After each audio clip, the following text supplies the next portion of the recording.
Hello, hello, hello, everyone. Welcome. Thank you so much for coming to my very first masterclass. I am super excited to have you guys here with me today. Very, very exciting. I would love to know from you guys what it is that you are hoping to gain out of today's session. There is a group chat, so you can pop anything you want in there. So I'd love to know what you guys are hoping to get out of today's session. If there's anything that you want to learn specifically, to make sure that I can cover it. As you guys know, this is going to be all about growing and scaling your business, and how you can do that through using systems. And I'm also going to be sharing how I've grown and scaled my own business. So we've got one comment that says, a real insight on how to push myself and grow and stop feeling the fear of rejection and failure. I love that. That is really, really good to hear. We will definitely be talking a lot about that today. So I'm going to be sharing my screen with you guys. Okay, cool. So today's masterclass is obviously going to be all about how you can grow and scale your business. And I've designed this masterclass specifically for women because I'm very passionate about helping women particularly grow their businesses. And I'm also going to be sharing with you guys why it's such a great time to be a woman in business. This training is for you if you want to grow and scale your business, but you don't have the time to work on it. If you feel like you are constantly kind of spinning on that hamster wheel and you know you want more, but you just can't figure out how to find the time, this is going to be perfect for you. It's also for you if you feel like you want to start delegating to your team, but you worry that sometimes it's just easier to do things yourself.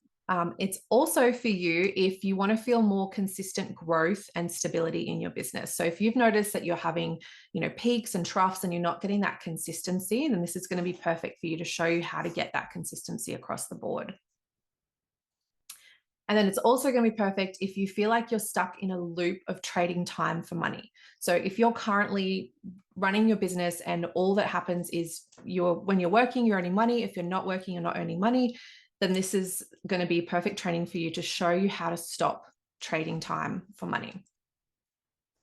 So this training is potentially not for you if you are not ready to make those changes. If you just want to stay where you are right now, then maybe this isn't the right training for you, because we are all about growth. We're all about, doing more, about scaling our businesses. This training is going to be all about making changes.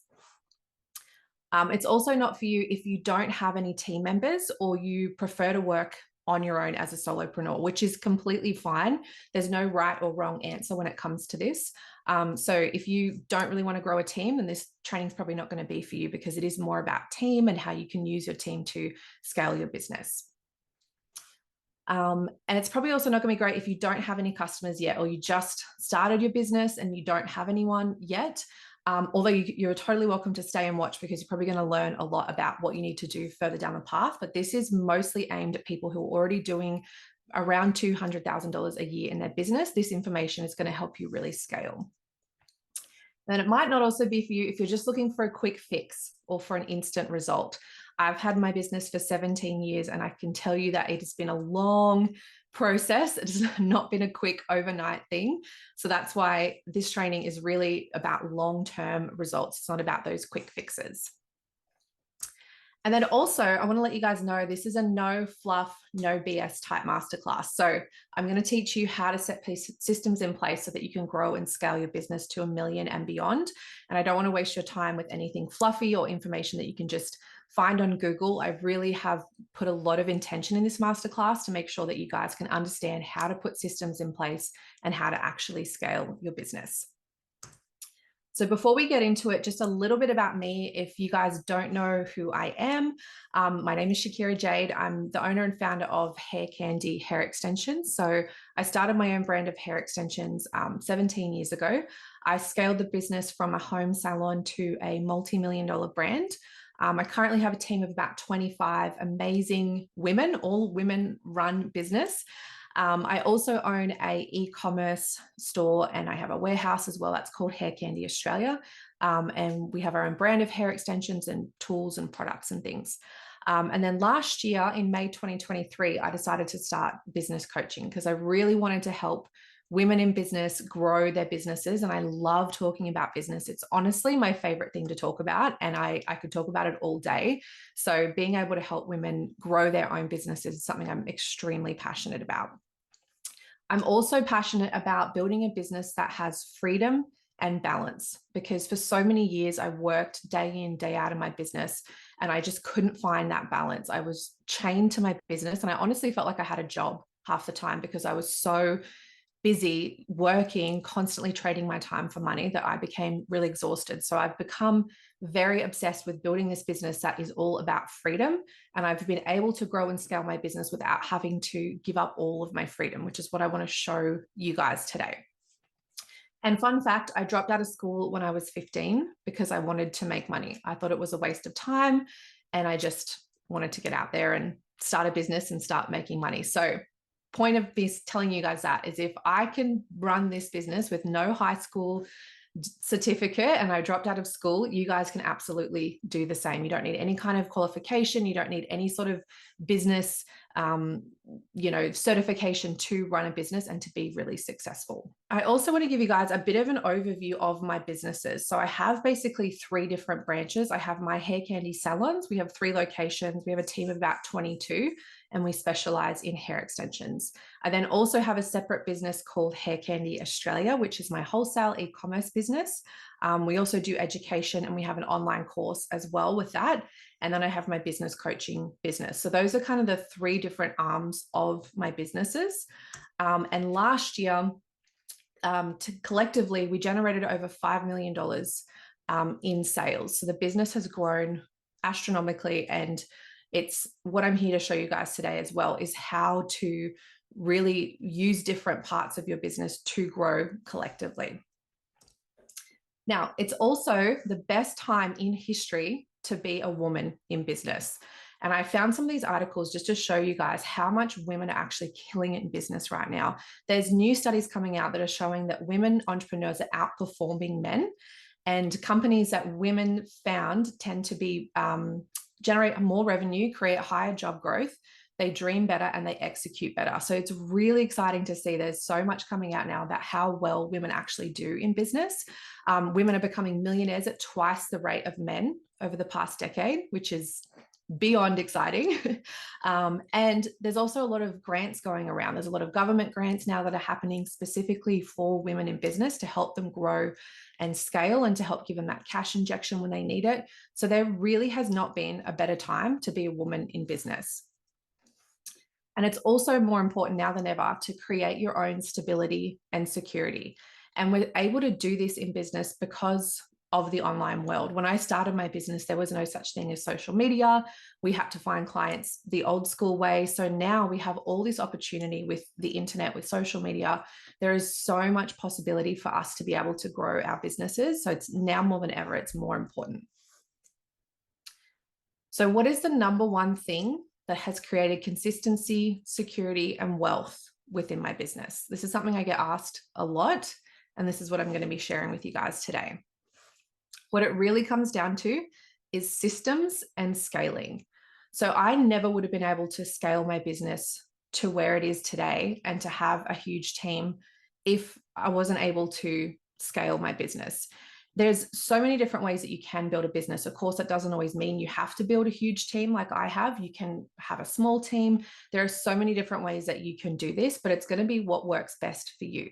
And I would never have been able to scale the business if I didn't have systems in place. So if I didn't have clear instructions, if I didn't have set ways of doing things, there's no way that I could have expanded and really shared my skills and have my team take on those same skills if I didn't put those systems in place. I want to also take you back to the early days of my business and show you the growth trajectory of my business. This was the first 8 years. It took me about 4 years to even cross the $100,000 mark in my business. I was working pretty much on my own for the first few years there. And I was just really exhausted. I was working day in, day out in my business. I was there every day. And it was a lot. I definitely wasn't loving being in my business. I definitely didn't feel so passionate about it, but it was what I had to do to make an income and provide for myself. So I just did it. But in 2015, I hit a really pivotal point.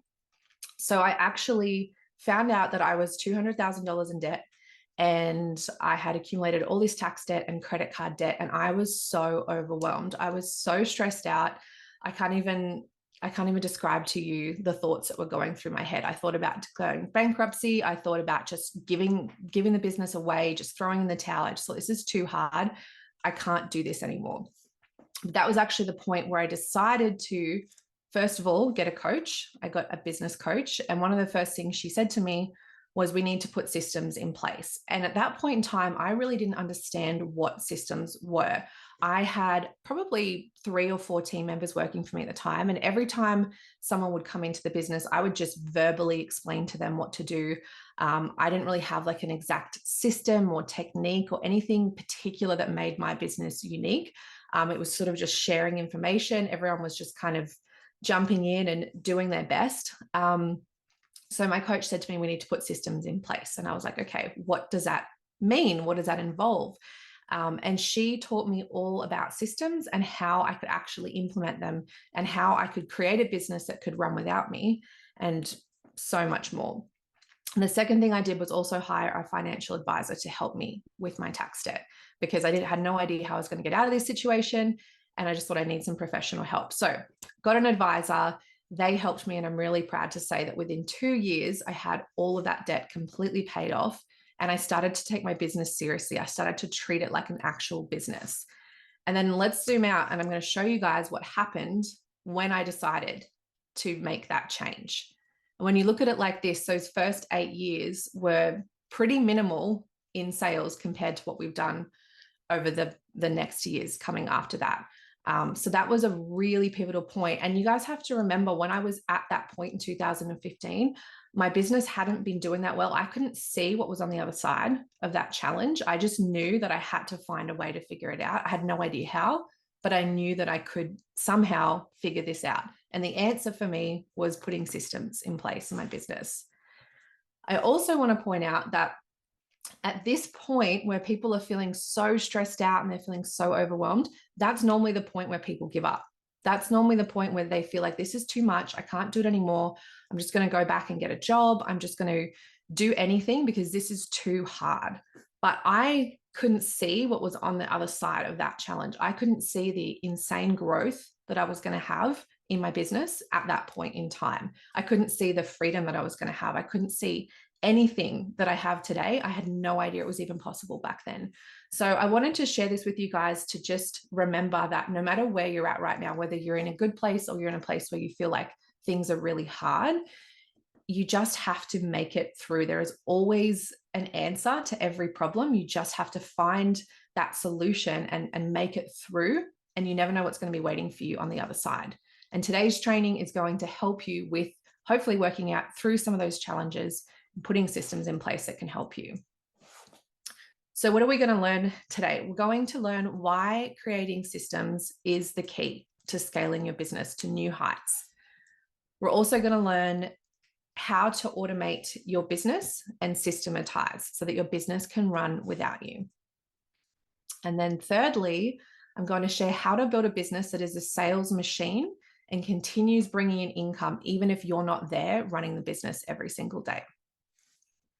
And if you guys stay until the very end, I have a special bonus for you. So I have 3 separate things you guys will get. The Scale Up Blueprint, which is my business audit, a template for building systems, and you'll also get all of the slides from today's presentation. So you'll have all of the exercises and everything that we work through. You'll get a copy of all of that if you stay until the end. So stick around, it's going to be fun.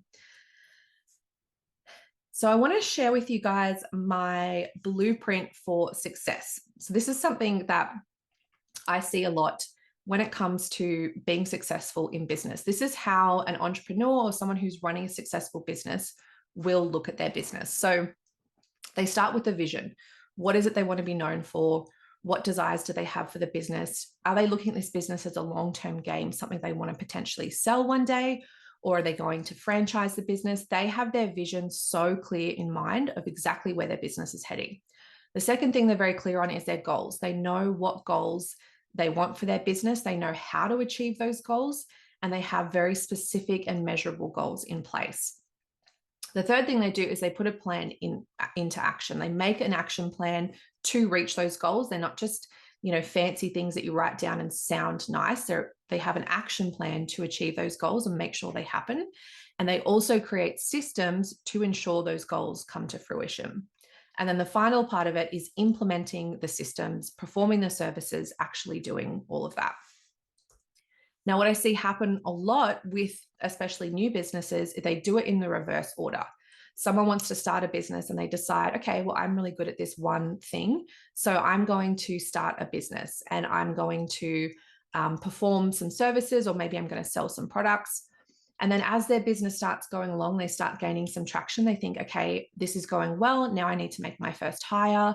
So they make their first hire and someone comes in and works in the business and they just verbally give them instructions.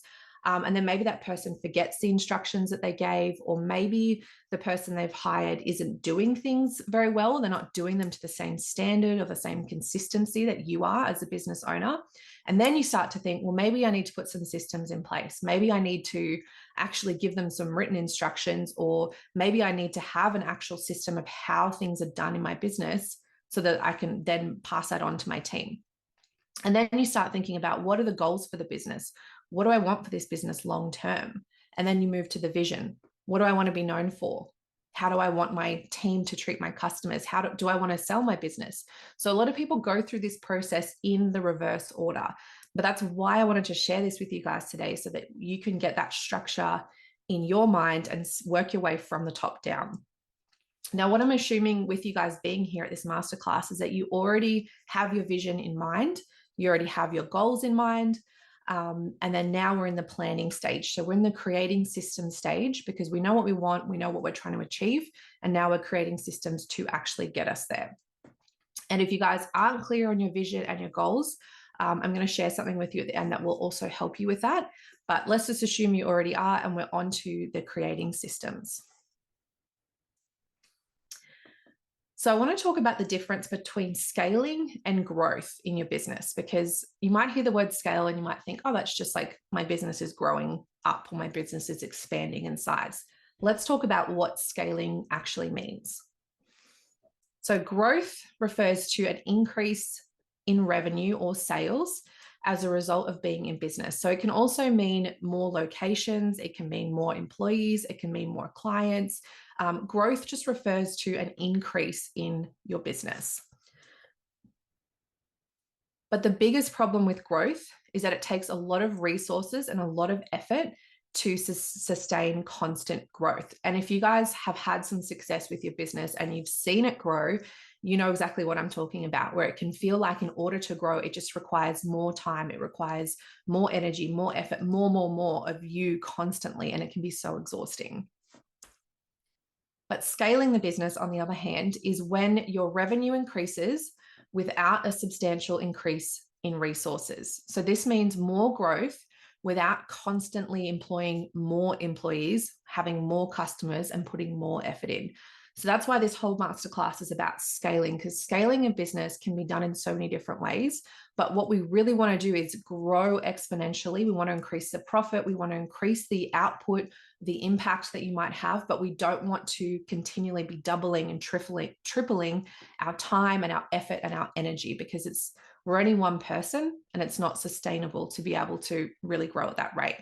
So this is the difference between growth and scaling.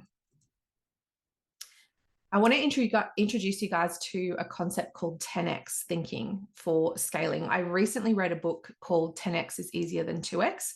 It's a fantastic book. If you guys have not read it or you haven't heard of it, I would definitely recommend checking it out, because a lot of the principles in there are basically exactly what I'm teaching today. So I wanted to share a story with you that is from the book. This is the book here. If you guys want to take a picture and you want to download it, it's an amazing book. But there was an example in there of a real estate agent. So her name was Linda. She became a successful real estate agent with a solid business. She was basically earning a comfortable living, and she established herself as a real estate agent in her area. And every year she would just focus on incremental growth. So she just wanted to see some sort of growth within her business. And she was really operating from a 2x mindset, which means working harder. In order to make more money, she had to work harder, take on more clients, and improve her strategies. So this was the mindset that she was in. And honestly, I could relate to this so much when I first started my business. I thought if I want more money or I want more freedom, it just requires more of my time. And I was very much thinking in a 2x mindset. So she had some frustrations, and you might relate to some of these. She felt like she was in a cycle of doing more, but not really getting any kind of significant change in the business. She felt like her time was being eaten up and it wasn't really producing the results that she wanted. And even though she felt really busy all the time, she wasn't really getting that transformative growth or that fulfillment. And she definitely wasn't making the money that she thought she would be. And she started realizing that working harder wasn't leading her to the life or the business that she really wanted. And she felt really exhausted doing every single thing in her business. She had to find the clients. She had to arrange the contracts. She had to make all the appointments for the appraisals. She was the one doing absolutely everything in the business, and it was exhausting. So she started to adopt this 10x mindset instead. So she shifted her thinking from just incremental growth to exponential growth. She started to realize that it wasn't about working 10 times harder, but about thinking and acting differently. So she started to focus on really bold strategic decisions that were really going to move the needle in her business. She also thought about what her key strengths are and where her time would best be spent within her business. And then she also thought about how she could use the 80-20 rule in her business to exponentially increase. So she realized when she actually sat down and did some strategic planning, she realized that 80% of her income came from 20% of her clients, which is quite interesting. She realized that the low value clients that she had were taking up a substantial amount of her time. They were the ones that had a million questions, that were constantly calling her and texting her and taking up a lot of her time. So she decided she was going to stop taking on every client that came to her, and she was only going to focus on high value property and high value clients that aligned more with her vision. She also invested in better systems, and she leveraged her technology to streamline her business.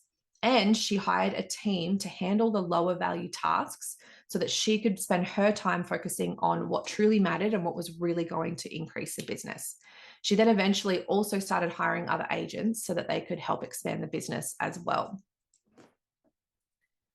So the results of her 10x shift were that she achieved exponential growth in her business, far greater than what was possible when she was in the 2x mindset. She ended up working less, but accomplishing far more because she was focusing on those high impact activities. She also reached a new level of success that was previously not even imaginable to her because of this 10x thinking.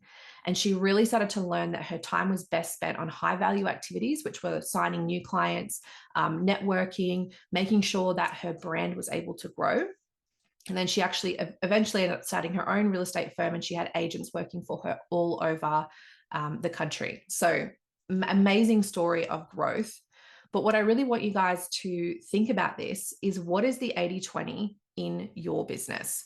There is always an 80-20 in so many different things.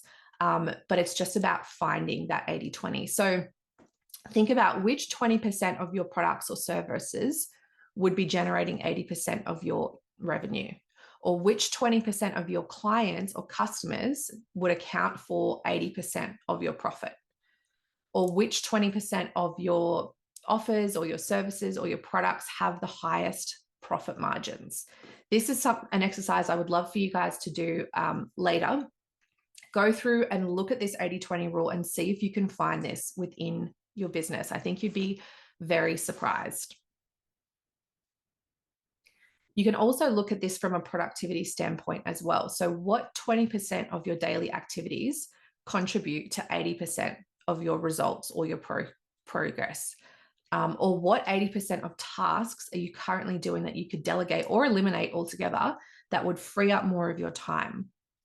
Or which 20% of your meetings or interactions drive 80% of the decisions or the progress in your business?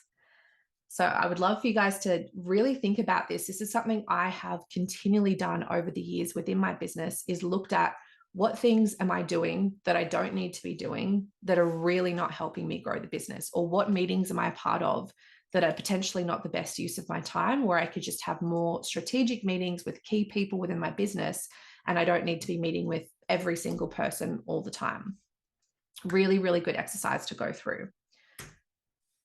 So once you've kind of figured that out, we're going to think about what we can start delegating to either a contractor, to someone on our team. This is called the delegate and elevate exercise. So the way that we're going to work this out is look at our tasks and think about, what are those tasks that you love doing? What are those things that you're really passionate about and that you're actually really good at? This is the first part of this exercise.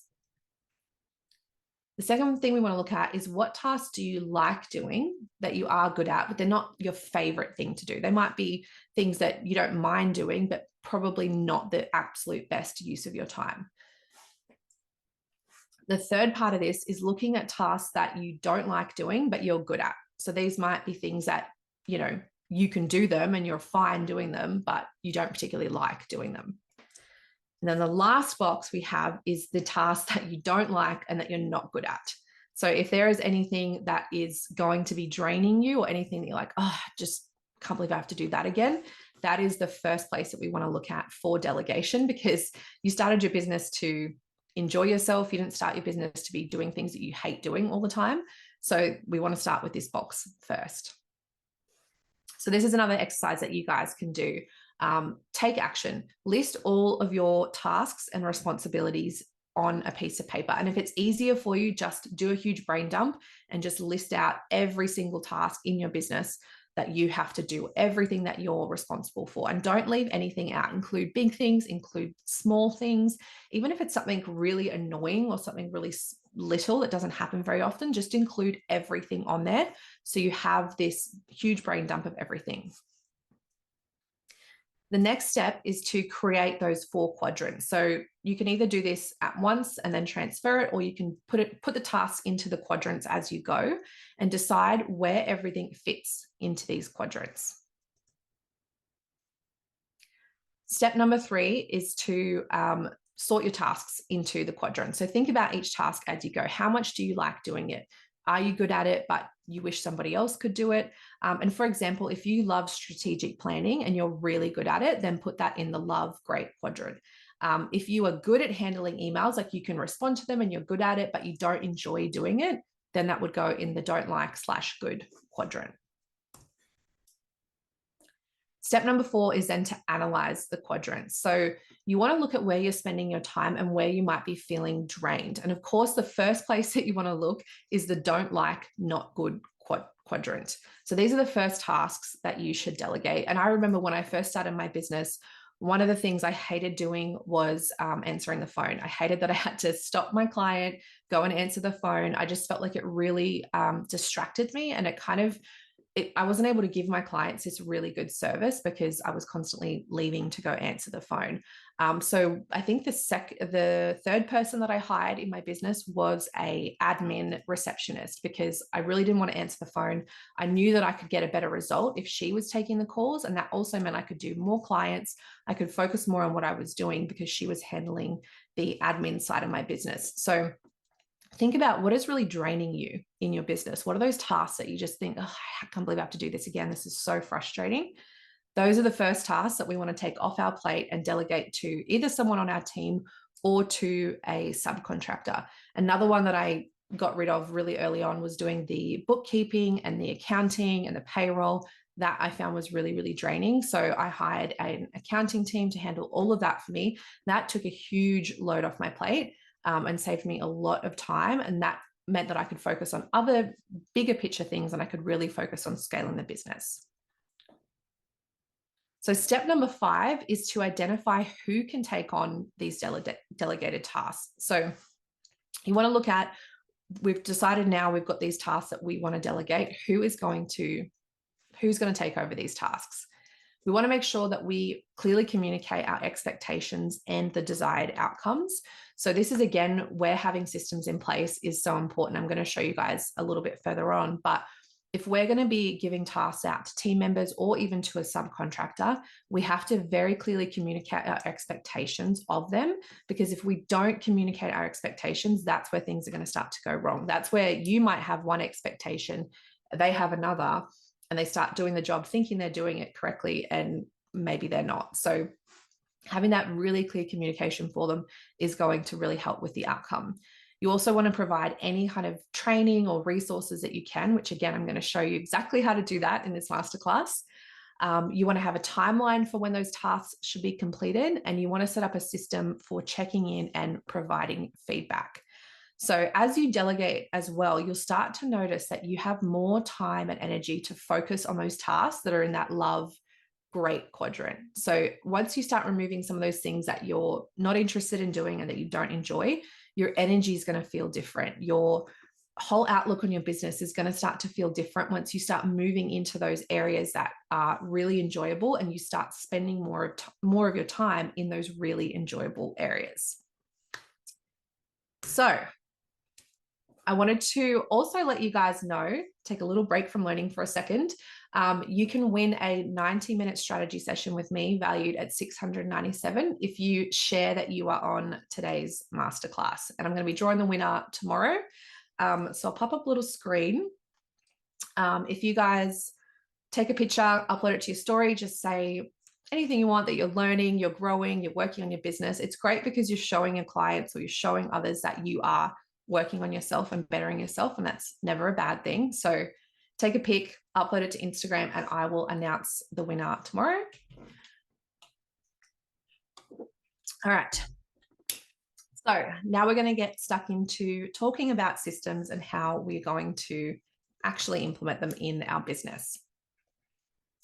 So I'd love for you guys as well to pop in the group chat. When you hear the word systems in your business, what do you think of? Like, what is the first thing that comes to mind when you hear the word systems? And even what is the feeling? I'd love to know what the feeling is. Is it like, do you feel like, oh, that sounds like organization? Or do you feel like, oh my goodness, that sounds so boring, that sounds dreadful? Like, I'd love to know what you guys feel when you hear that word. So Alicia said, how to procedures. Yes, that's exactly it. Jess said, I know it'll be good in the long run, but I'm overwhelmed with knowing where to start. Yes, very, very common feeling that it is overwhelming knowing where to start. Sarah said policies and procedures. Yes, absolutely. Sky said usually boring instructions on how to do tasks. Lol. I love that. That is so true. All of those things are accurate. So yes, I know when I first heard it, when my coach first said to me, you need systems in place, I was like, that sounds like the most boring thing I've ever heard of. And here I am now, who knows how many years later, actually teaching it, actually really enjoying it. So if I can get from that place of dread to being very passionate about it, I know you guys can too. Emma said, how to make daily tasks run smoothly. Yes, that is exactly what we want. We want smooth daily operations where everyone is feeling good and feeling like they know what's going on. So very, very good. All right. So if you want to have freedom and peace in your business, you need to have systems. So this is how we're going to get the business to scale. This is how we're going to get that freedom. And designing systems isn't a complicated thing. All it is that you're going to leverage repeatable processes. So when you guys think about systems, I want you to hear those three words in your mind: leverage repeatable processes. That's all it is. A lot of people underestimate the time and resources wasted by not having systems in place. They think, oh, it's too much effort to put them in, I'm not going to worry about it.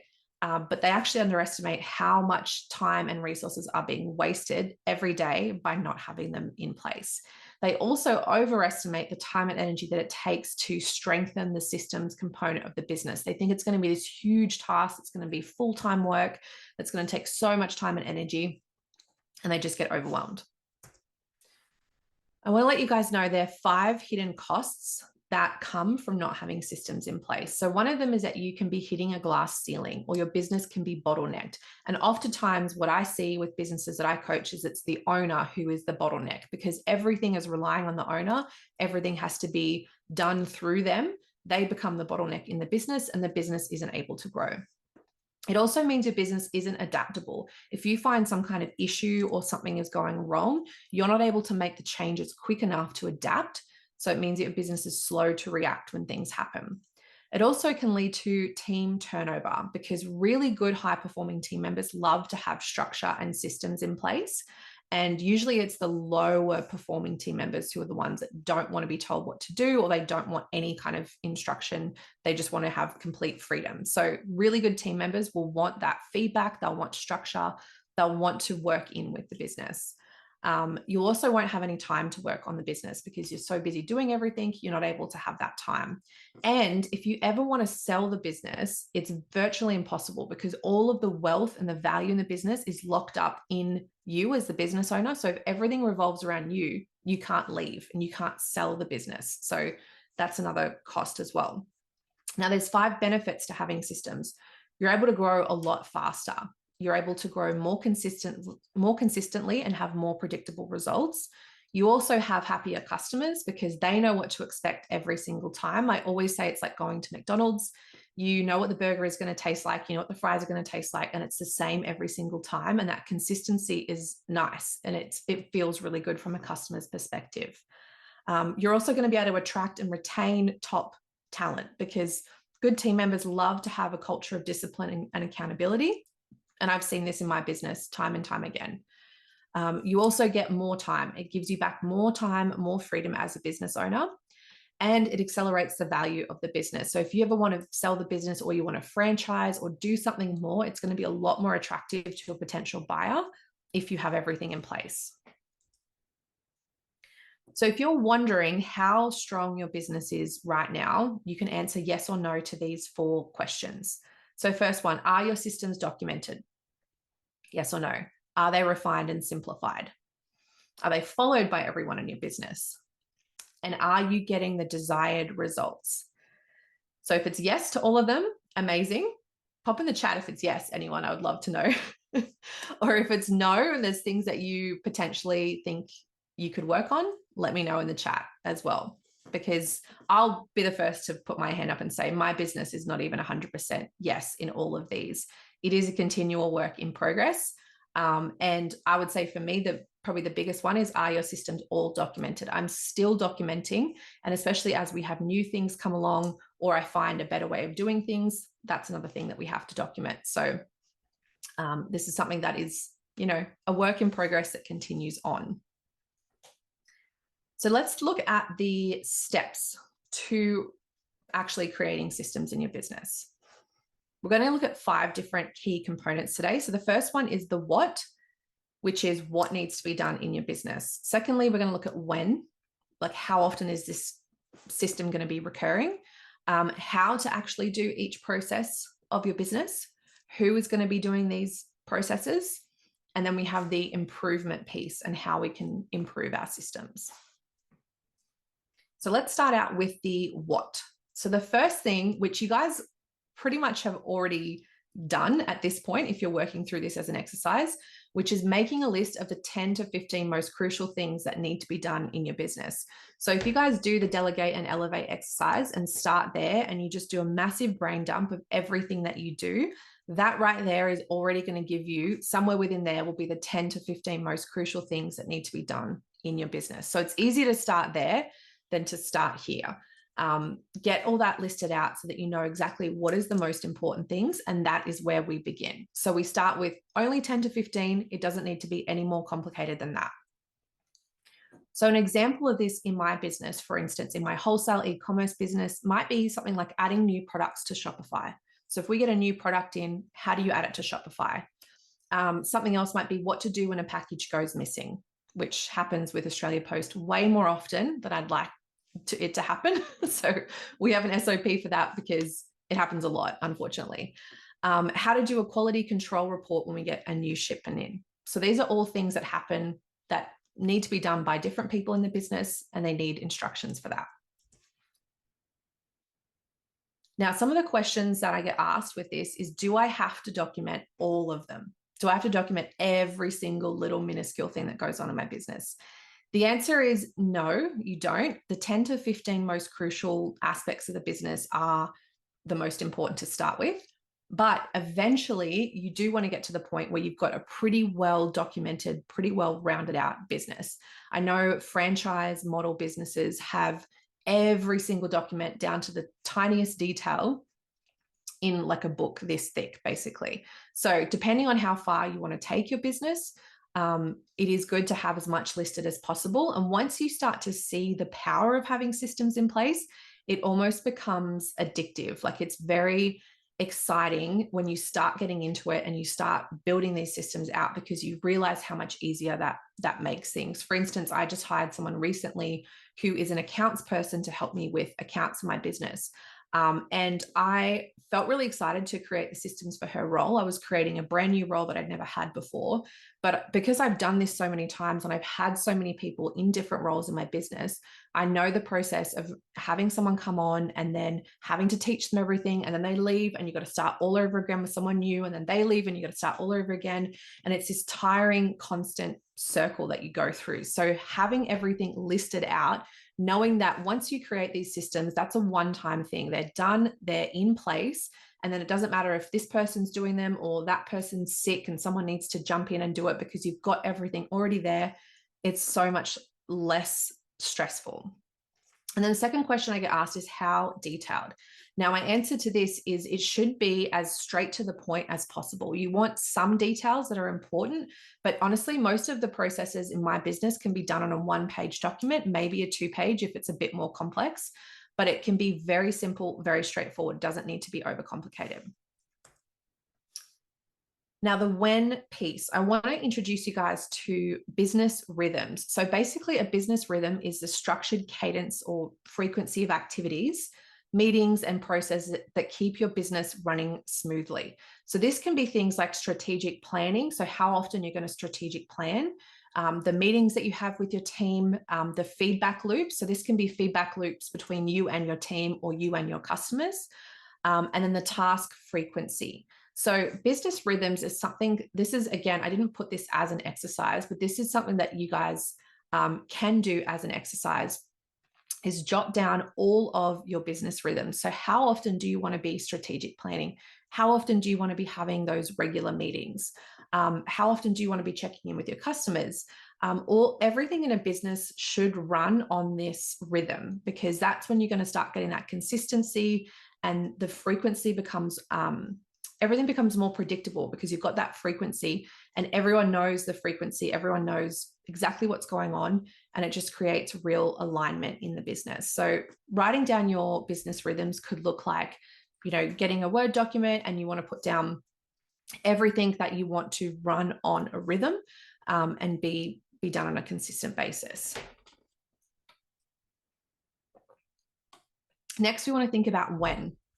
So how often does each task need to be done within the business? And looking at, are we doing things too often? Is this a waste of our time, or are we not doing some things often enough?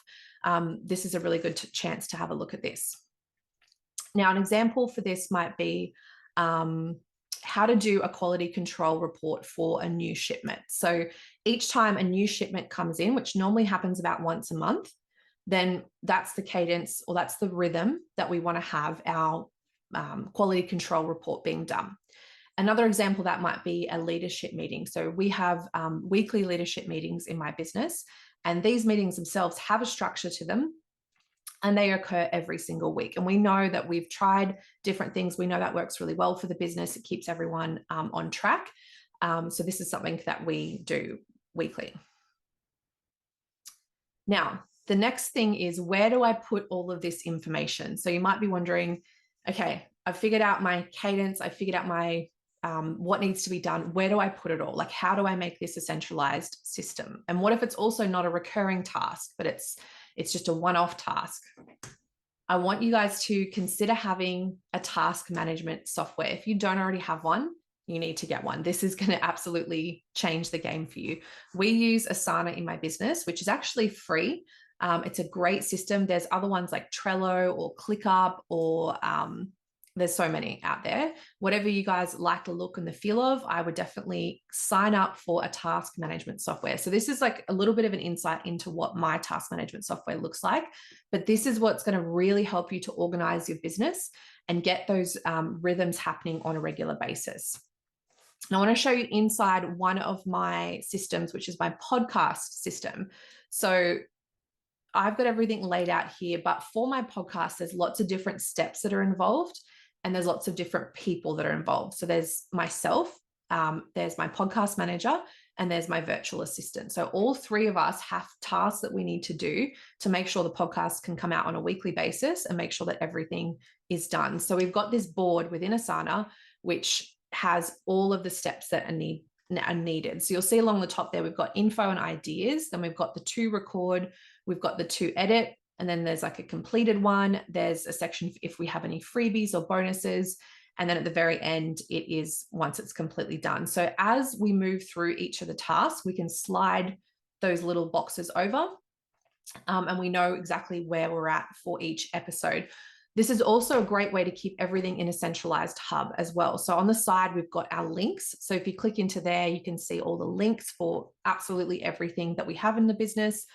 We have our many chat prompts. So I don't know if you guys, any of you did this for the masterclass, but when you commented on my reel or one of my Instagram stories, you commented the word masterclass and it automatically sends you a link.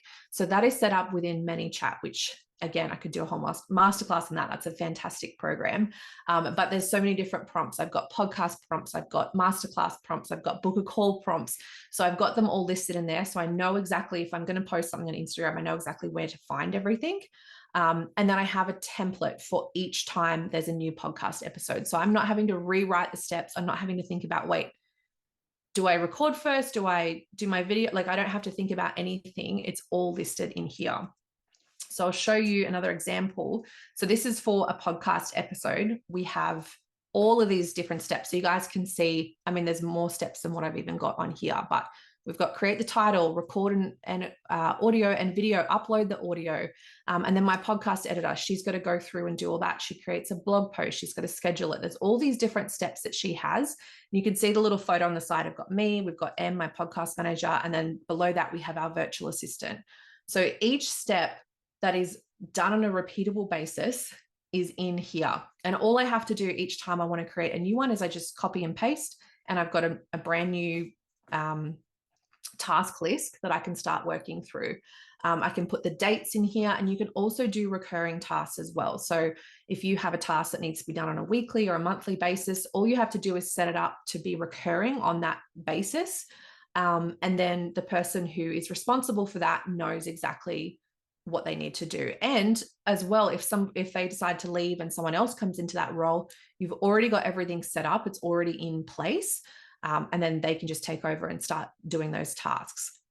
You can also include any links to any training and stuff as well within Asana. So you've got everything that you need in the one place. So now I want to move on to the how section. So how do we actually create these systems? So there's a bunch of different ways you can do it. There's a step-by-step document, which we refer to as an SOP, which stands for Standard Operating Procedure. You could have checklists, you can have audits, you can have templates, and you can have videos. And there's probably more ways that you can create systems, but these are just some of the ones that we use within my business. So for example, going back to the quality control report for the new shipment, we have an SOP for that. So it's talking about how to actually do everything step by step on a document, very easy to understand. So what is an SOP? Standard Operating Procedure. That is a set of step-by-step instructions, either written or in video format, that are about how to complete a specific task or procedure. Now, if you have really good SOPs in your business, this is going to be a huge time saver. It's also going to make your team more productive, and it's going to reduce the errors within your business. So this is what an SOP document looks like here. And this is actually an SOP on how to create an SOP. And this is one of the things that you guys are going to get as a freebie if you stay until the end of the masterclass. So this SOP here is basically showing you or your team members how to actually create an SOP. So the first thing you want to do is start out with, what is the time required to complete this task? So we want to put that down. That's going to allow your team to know how much time they need to do something, and they can structure and plan out their days accordingly. Now, the second part of this is the why. And this part is really important, to list down why it's so important to actually have this in your business. Now, going back to the quality control of the shipment, let's say we have a team member who come on and they don't understand, why do we need to check the quality of the products? Why can't we just unpack them, send them out to our customers? Why do we need to check the quality?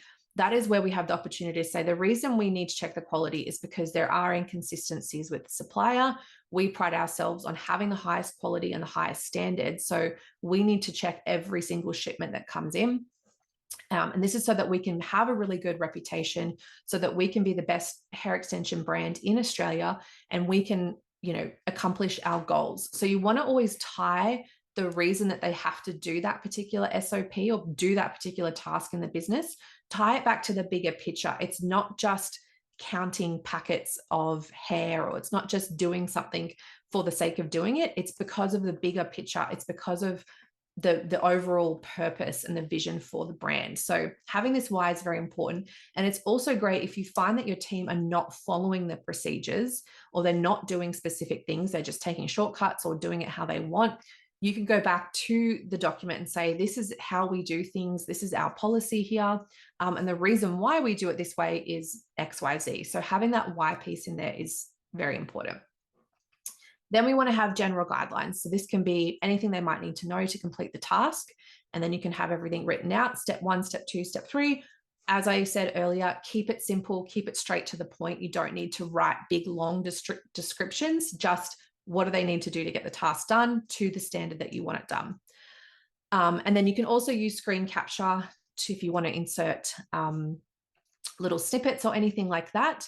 And you can also include a link to a video. So this is great if it's anything that is to be sort of done on the computer, basically, that you need to show step-by-step instructions, you can have a link, because some of the people that come onto your team might be more visual learners. They might want to watch a video of you doing it and saying, click here, do this, do that.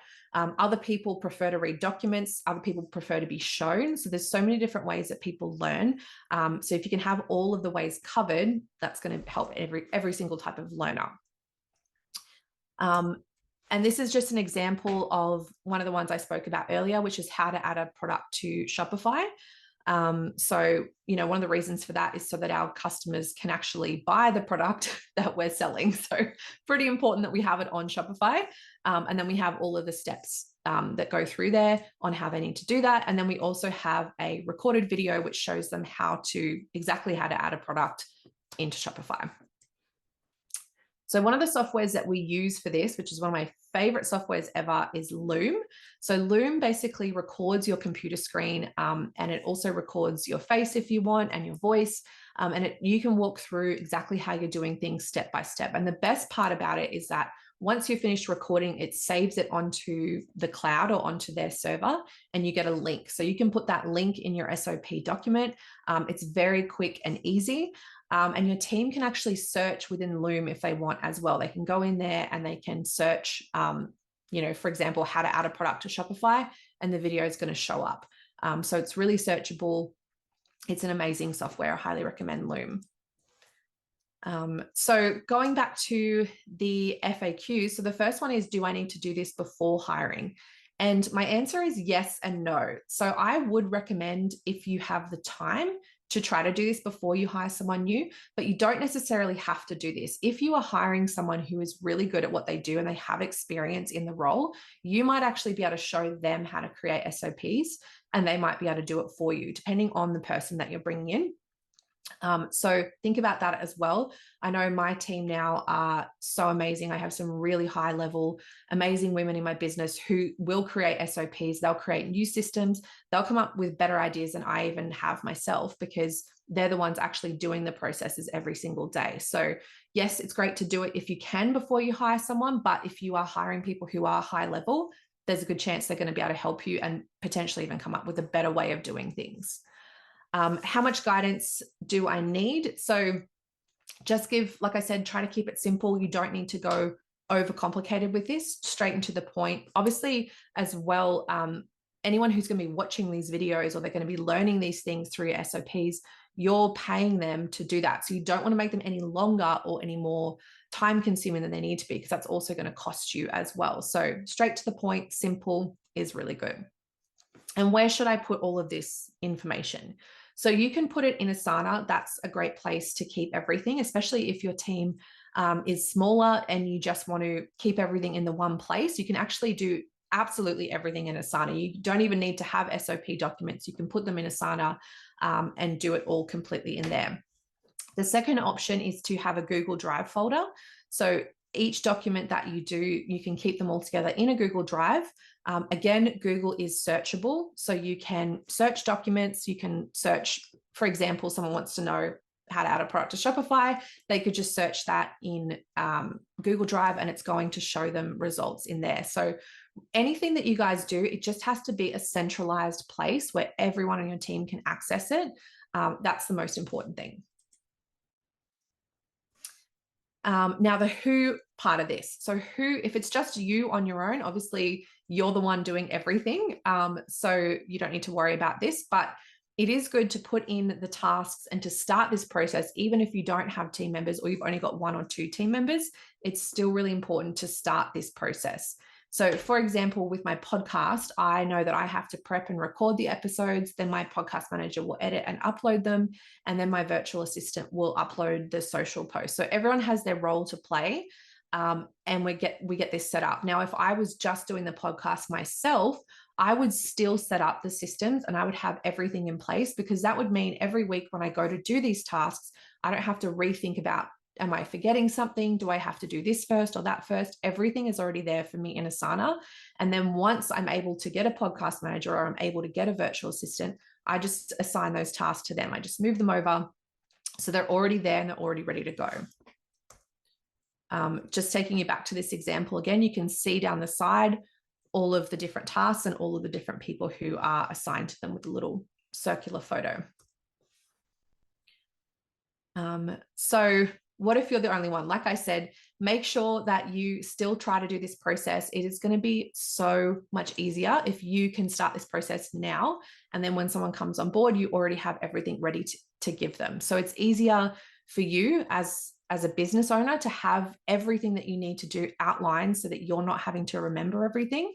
And then secondly, how do you make sure that it's done right? So giving good feedback when it comes to tasks is so important when you're delegating to your team.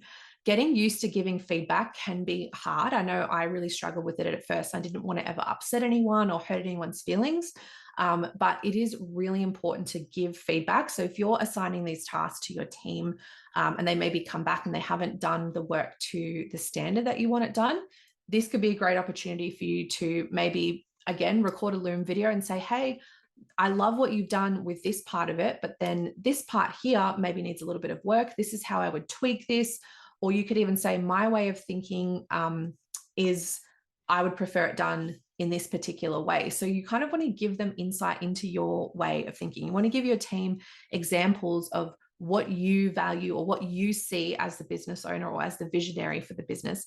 What is it that you see being done? And then you could even include some of that feedback in your Loom video for your instructions. So if you're, giving feedback to someone, you want to show them this is what it looks like to do a really good job. This is an example of a really well executed task or a really well done job, so that they understand what good looks like, because you don't want to just give them the task and have them not understand what is good, what is bad, what's acceptable, what's not acceptable.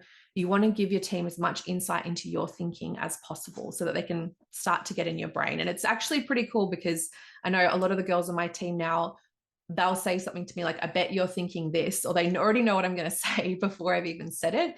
But that's because I've spent so much time helping them to understand my perspective and what I want for the business. So if you guys are action takers, which I'm sure you are because you're here on this masterclass, I would challenge you to create 1 to 2 SOPs each week until you have them 10 to 15, or let's just say 15 most crucial business procedures documented. So you can maybe do 3 a week, you could do 5 a week, and just set yourself that action task that you're going to be doing this. Just create them step by step. It does not need to be done in one big chunk. Just focus on the 15 most crucial. And then as you go, you can continue adding to it over time. And doesn't need to be perfect. That's one of the biggest things as well. So let's talk about the improvement piece. So how we can actually improve these systems. So there's 3 different ways we can do that. We can track ideas, we can track metrics, or we can track errors in the business. So for example, ideas are great, and Asana is amazing for that. If you have ideas about systems you want to implement or things you want to do, you can just jump in Asana. You can have a section in there purely for ideas, and you can just pop your ideas in there. So you've got a list of ideas or a list of systems that you want to create on the go. Or if something happens in your day-to-day business, and you think, actually, this really needs to be written down and documented, I'm just going to make a quick note that I'm going to create a system or an SOP for this later on. So great to track your ideas. You can also track your systems by tracking metrics. So for example, going back to the quality control procedure, let's say we weren't doing the quality control procedure and we were just receiving our stock in, packing it away and sending it out to customers without checking the quality. And then we started receiving complaints from customers because the quality wasn't good. And because we're tracking our customer complaints and we know how many complaints we're getting every week, we can see, oh, there's a spike in complaints going up. What's going on here? Then we know we need to go back to our systems and look at where within our systems is broken, where is not working right now, because we keep getting the same complaint about this same thing. So something in the way we're doing things or something within our systems is broken and we need to find it. And this is basically, I guess, what happened earlier on in my business where there was some quality control issues. We realized we need to put in a system for checking the quality. Every shipment that comes in has to be checked visually by someone. It's not enough to just unpack it and put away and assume that we'll be okay. 98% of the time it is fine, but for that 2% of the time where there's an issue, that is going to be a problem for our customers. So this is when we realized we need to put a system in place. And you can also track the errors as well. So if there's mistakes being made in your business, this is another metric that you can track. And then again, if you're noticing people in your team are making the same mistakes over and over again, then the first place I would look to would be the systems. Have you given them really accurate or really good direction on what they're supposed to be doing? Maybe they're making the mistake because you haven't given them good directions. Maybe it's not their fault. You might have actually not given them the tools that they need or the instructions that they need to do the job to the standard that you want it done. So that would be the first place that I would look. And then where should you keep your ideas? I did already mention this earlier. I would keep them in Asana so that you can track all of your ideas in there and it's not sort of random ideas or things that you've thought of don't get lost. You've got it one place where you go, you put all your ideas, you put everything in the one spot. And then how do you track your metrics? So I'm going to take you through the way that we track our metrics, which is one of my favorite things. So what I've been doing, a lot of talking. I'm surprised my voice hasn't given out. So creating a scorecard. This is one of my absolute favorite things. And honestly, when I did this in my business, it completely changed. I started seeing things that I had never seen before. I started seeing patterns. I started seeing so many things in my business. So this is an example of what a scorecard can look like. Now, I know it's a lot of numbers, so don't get freaked out. This is just one that's been going over a long period of time. But basically, you want to pick just 5 to 7 key metrics in your business that you want to track every single week. So for example, in my business, it's total sales, it's total retail sales, it's total customers, the rebooking rate, the retention rate, the sales per hour. Now, these are metrics that I've worked out over a period of time, and I don't expect you guys to know everything that you need to be tracking immediately, but have a think about your business and think about what it is that you could start tracking that would be most important. So if you have a service-based business, you might be thinking, well, how many new inquiries do I get every week? Or how many consultations do I get? And then out of those consultations, how many of those convert into a customer? And then how much does that customer spend? What is my average customer spend? How long does the customer stay using my services, which would be known as the lifetime value of your customer? How long are they on average using your services? And once you start to track this, that's when you can start to look for places where it might be broken. So say, for instance, you're getting a ton of new inquiries, but you're not actually booking that many consultations. That might mean there's something missing. Why are people not booking, but they're inquiring? Because you know people are interested, but why are they not actually booking a consultation? Or you might be getting a ton of consultations, but they're not converting to a customer. So why are they not converting over? These are all places that you need to go and investigate further and look for ways that you can really fix those systems that might be broken in your business. And one of the other things too, when you're doing this is I want to explain that it's different to a dashboard, because a lot of people say like, oh, I have a dashboard that I look at in my business and that's got all the metrics. But this is actually different. And you actually have to do this. Well, we do this manually because the software that we use won't connect to anything else, but you do really need to put this in manually every week so that you can see everything side by side. And the reason that you want to see things side by side is to look for patterns. So if we start to notice that our client average spend is declining, then that's when we need to go back to our systems and say, okay, why is our average client spend declining? A year ago, it was this amount. Now it's this amount. What is going on that is causing this to happen? Or why are our clients not rebooking? It's going to alert you to any issues going on in your business so fast. This is the best thing. You don't have to wait until you get a profit and loss statement 3 months later, or you don't have to wait until your customer retention rate has gone down 3 or 6 months later. You can address problems within your business so quickly when you have a scorecard and you're monitoring every single thing weekly. You can also use it to track your marketing. So if you are tracking your website visits and your social media views and everything like that, if you have a post that does particularly well, that's brought in new clients or brought in more sales, because you're tracking it weekly and you're paying such close attention to it, you know, okay, this type of content works really well. Now I need to go and create more content just like that because this works in my business. You can actually find out what works and what doesn't in your business just by tracking it. And I know it is a little bit of work and it takes a little bit of getting used to, but once you start doing it, that's where you're really going to see the changes in your business. And I've got some KPIs here for you guys. So just some for you to think about what might be good in your business. So we've got total sales, we've got rebooking rate, client retention, new versus returning customers, new referrals. You could also track your expenses and your profit and loss in a scorecard if you want to as well. You can track your email marketing results, your social media results. There's anything that you want, you can track in this, but try not to make it too big. I know the one that I showed you before, that was probably deceptive because that had all the different locations on there. But we really only want to have probably 7 KPIs. So the 7 most important KPIs in your business that you want to track on a weekly basis. These are the numbers that we're going to be looking at. And then everything else we're not going to worry about. We're just going to worry about those 7 key metrics and how we can improve those. And usually by improving those key metrics, you can improve everything else. You can improve sales. You can improve conversion. You can improve all different things. So you can usually see what is happening in your business. All right. So I feel like I've just been talking nonstop. You guys might be feeling like, whoa, that's a lot of information. That was a lot that you just gave me. But I'd love to know as well, if you guys have learned anything so far, please pop it in the group chat. If you have thought of something that you didn't think of before or something that's kind of come to mind, I would love to know what you guys have taken away from the masterclass so far. I would like to ask. Jess said she loved it. Thank you. I'm so glad that you enjoyed it. And Chanel said I answered all the questions as we went along. That's great. I really appreciate that. Kanisha said, can you share something from a beginning approach, how you went from a solo in your room to a salon?